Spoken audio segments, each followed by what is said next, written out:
לחצת? סליחה. כן, לחצתי. לחצת אפקטים? כן. יש אפקטים? יש אפקטים. יש אפקטים? יש אפקטים? תגיד אקשן. אקשן. תגיד אקשן. תגיד שוב פעם אקשן. אקשן, יאללה תתחיל. טוב חבר'ה, שימו לו הבדיחה הבאה. הכורדי ודג הזהב. איזה כורדי הולך לים וזה, זורק את החכה, יוצא לו איזה דג זהב, הוא אומר לו שחרר אותי, שחרר אותי,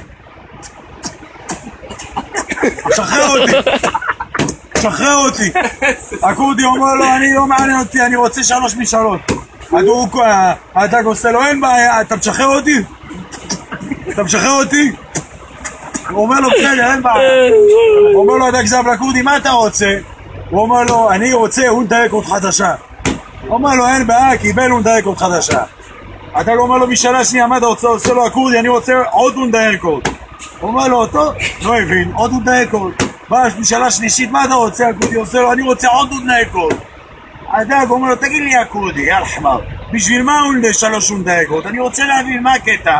אז הכורדי אומר לו, לך יא מפגר, אם אני מוכר אותם אני מביא מרצדס חדשה.